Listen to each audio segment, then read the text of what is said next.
Assalamualaikum warahmatullahi wabarakatuh, sahabat Air Movie. Melanjutkan dari episode sebelumnya, hari itu Joda bertanya pada Moti, bagaimana pengiriman paket berikutnya, Moti?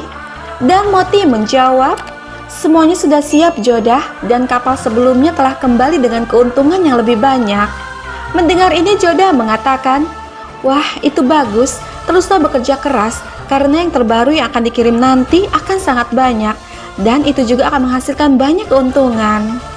Tidak lama Rukayah datang seraya berkata, Ratu Joda, aku ingin meminta maaf. Namun Joda mengatakan, tidak apa-apa Ratu Rukayah, jadi aku mohon jangan meminta maaf padaku. Lalu Rukayah mengatakan, aku merasa sepertinya ada sebuah jarak di antara kita. Mendengar ini Joda bertanya, mengapa kamu mengatakan demikian Ratu Rukayah? Dan Rukayah menjawab, Yang Mulia Raja sangat menghargai dan menghormatimu. Aku pikir kamu akan tinggi hati dan merasa dirimu yang paling berkuasa. Dengan tersenyum, Joda mengatakan, kita semua adalah bagian dalam keluarga. Tidak ada yang lebih baik daripada yang lain. Melihat ada sebuah surat yang dikirim oleh Jalal, secara diam-diam Rukayah mengambil surat tersebut dan menyembunyikannya di balik dupatanya. Lalu berkata, baiklah Ratu Joda, aku kira sebaiknya aku pergi. Kemudian dia pun pergi meninggalkan kamar Joda dengan berkata di dalam hatinya, aku ingin tahu apa yang Jalal tulis dalam suratnya ini. Sementara itu, di dalam hutan terlihat orang-orang Inggris yang tengah berbincang dengan Jalal. Mereka berkata, Yang Mulia, meriam kami ini sangat ringan dibandingkan milik Anda. Lalu salah satu orang kepercayaan Jalal berkata, meriam milik Yang Mulia Raja bisa merubah takdir dari sebuah perang. Jika pasukanmu memiliki meriam ini, tidak ada seorang pun yang akan bisa mengalahkan kami. Dengan berbisik, Mansing mengatakan, mereka itu meriam-meriam yang bagus Yang Mulia. Birbal juga mengatakan, ya, mereka itu sangat ringan, jadi kita bisa membawanya kemana saja. Mendengar ini membuat Jalal terdiam sejenak, lalu berkata kepada seorang penerjemah, Jahanishar, kami telah siap mengizinkan mereka untuk membuat sebuah pabrik meriam ini. Tapi mereka harus tetap terikat dengan kami. Mereka tidak bisa menjual meriam-meriam ini ke negara manapun. Kemudian Nisar pun menjelaskan kepada orang-orang Inggris tersebut dan mereka setuju dengan keputusan Jalal. Di dalam hatinya Nisar berkata, aku yakin Yang Mulia Raja tidak akan bisa keluar dari daerah tata ini. Malam pun tiba. Di halaman istana, membaca surat yang dikirim oleh Jalal untuk Joda, Rukayah berkata, aku kira dia akan menulis surat tentang sesuatu yang berkaitan dengan bisnis meriam. Jalal memang tidak pernah memikirkan tentang kebahagiaanku. Aku selalu memperhatikannya dan aku selalu mengawasi Jalal. Sejak kecil aku sangat menginginkan perhatiannya. Tapi itu semua diberikan kepada Ratu Joda. Melihat gudang rempah-rempah itu tepat di depannya, Rukayah berkata, cukup Rukayah, Joda selalu berhasil pada setiap kesempatan. Tapi sekarang tidak lagi. Kamu akan kalah, Joda. Kemudian Rukayah mengambil sebuah obor dan secara diam-diam dia membakar beberapa karung rempah-rempah tersebut, lalu berkata di dalam hatinya, panas api ini tidak lama lagi mencapai tempat Joda. Kemudian dia pun pergi dari sana tanpa ada seorang pun yang tahu. Sementara itu, di dalam hutan terlihat Jalal yang tengah menikmati hiburan dari seorang penari. Nisar berkata, kami harap kau menyukainya Yang Mulia. Kemudian salah satu orang Inggris mengatakan, Yang Mulia, kami ingin sekali berburu denganmu. Namun Jalal mengatakan, tidak sekarang Tuan, kita akan pergi berburu suatu saat nanti. Aku ingin segera kembali ke Agra. Namun Nisar mengatakan, kami kira kami telah melayani Anda dengan baik Yang Mulia, tapi sepertinya tidak. Itulah mengapa Anda tidak memberikan kami 1 hari saja untuk melayanimu dengan baik. Mendengar ini Jalal mengatakan, bukan seperti itu. Baiklah, aku akan pergi berburu dengan kalian besok. Mendengar ini membuat mereka semua gembira. Dan saat Nisar hendak memberikan minuman anggur kepada Jalal, seketika Mansing menghentikannya seraya berkata, berhenti, biar prajurit yang meminumnya terlebih dahulu. Kemudian salah satu prajurit meminum anggur tersebut dan tidak terjadi apa-apa padanya. Kemudian Mansing mempersilahkan Yang Mulia untuk meminumnya dan mereka pun menikmati pesta tersebut. Kembali lagi ke istana, mengetahui bahwa gudang rempah-rempah terbakar membuat mereka semua terkejut dan juga panik. Mereka bertanya-tanya bagaimana kebakaran itu bisa terjadi. Tidak lama Rahim menemukan sebuah obor yang terjatuh dari lokasi. Melihat itu Toddarmal mengatakan, "Ini artinya kebakaran ini memang disengaja." Mendengar ini Joda mengatakan, "Ya, itu benar. Dulu karung rempah-rempah kita basah dan sekarang terbakar oleh api.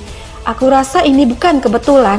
Tuan Toddarmal, Rahim, kalian harus mencari tahu siapa dalang di balik kejadian ini." Tidak lama Ruqayyah datang menghampiri mereka. Dengan berpura, dia mengatakan, "Apa yang terjadi? Siapa yang melakukan semua ini?" Lalu Joda mengatakan, "Kami akan segera mencari tahu Ratu Ruqayyah." Namun di dalam hatinya, Ruqayyah berkata, "Kamu tidak akan bisa menemukan apapun, Joda." Beberapa saat kemudian, Murad menghampiri Joda di kamarnya. Melihat itu Joda mengatakan, "Bagaimana kabarmu, Murad? Kamu mengingat ibu hari ini?" Murad hanya tersenyum, lalu berkata, "Aku dengar kalau gudang rempah-rempah kita terbakar." Dan Joda menjawab, "Ya, tapi kami akan mencari tahu siapa dalangnya." Lalu Murad mengatakan, "Jika ibu membutuhkanku, apapun itu, aku ada di sini." Dengan tersenyum, Joda mengatakan, "Pasti, aku akan mengatakannya padamu. Sekarang kamu beristirahatlah. Sebentar lagi kamu akan menikah, jadi bersenang-senanglah." Yang Mulia sangat bahagia mendengar rencana pernikahanmu. Ketika dia kembali nanti, maka dia akan segera memutuskan tanggal pernikahan kalian. Mendengar ini membuat Murad hanya terdiam. Kemudian dia pun pergi dari sana. Tidak lama Toddarmal dan Rahim datang menghampiri Joda seraya berkata, "Ratu Joda, kami telah menyelidiki permasalahan ini dan kami kira ada seseorang di dalam istana yang sengaja melakukannya. Penjagaan telah begitu ketat, jadi hanya orang dari dalam istana saja yang bisa masuk ke gudang rempah-rempah." Mendengar ini Joda mengatakan, "Jangan katakan persoalan ini pada siapapun juga sampai kalian yakin dan mendapatkan buktinya." Kemudian mereka pun pergi dari sana. Keesokan harinya, saat Jalal sudah siap untuk berburu, tiba-tiba badannya lemas. Melihat itu Mansing mengatakan, "Yang Mulia, perburuan bisa dilakukan kapan-kapan. Kau kelihatan kurang sehat." Dan Jalal menjawab, "Ya, kamu benar Mansing. Aku merasa sedikit lelah. Aku akan istirahat sebentar. Setelah itu kita bisa pergi." Kemudian Jalal pun kembali menuju tendanya.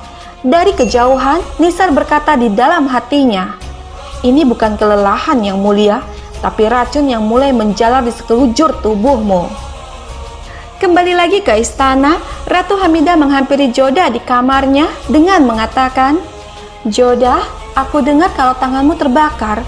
Karena itulah ibu datang untuk mengoleskan salep di lukamu." Kemudian Hamidah pun mulai mengobati luka di tangan Joda. Lalu berkata, "Kamu kelihatan tegang akhir-akhir ini?" Dan Joda menjawab, "Toddarmal bilang padaku bahwa ada seseorang dari dalam istana yang melakukan semua ini, Ibu. Aku hanya berharap semoga Yang Mulia ada di sini. Dengan begitu, dia akan mencari tahu tentang hal ini." Lalu Hamidah mengatakan, "Ibu percaya padamu, Joda. Kamu pasti akan menemukan kebenaran. Kadang-kadang ada seseorang yang berpura-pura baik agar bisa dekat denganmu. Mulai sekarang, kamu harus waspada dan penjahatnya pasti akan segera ditemukan." Kemudian Hamidah pun pergi meninggalkan kamar Joda. Sementara itu, Nisar berkata kepada orang-orang Inggris, "Racunnya telah bekerja. Saat ini Yang Mulia sedang lemas. Kalian memainkan permainan yang sangat bagus. Racunnya tidak berada di dalam minuman, melainkan pada tetesan gelas terakhir." Lalu orang-orang Inggris itu mengatakan, "Ya, racun itu akan membunuhnya secara perlahan. Dia akan mati dalam 2 atau 3 minggu, dan itu terlihat seperti kematian yang normal yang biasa terjadi pada setiap manusia. Itu pasti akan memakan waktu yang cukup lama, jadi kita tidak usah terburu-buru." Kemudian mereka pun tertawa dengan penuh keberhasilan. Beberapa saat kemudian, efek racun mulai menjulur ke seluruh tubuh Jalal. Sambil memegang lehernya, dia berkata, "Leherku rasanya sakit sekali dan juga terbakar." Jalal terus merasakan kesakitan, namun tidak seorang pun yang tahu kondisinya. Tidak kuasa lagi menahan kesakitan, Jalal pun terjatuh tidak sadarkan diri dengan menyebut nama Joda. Sahabat, bergabunglah terus bersama kami untuk mengetahui kisah selanjutnya.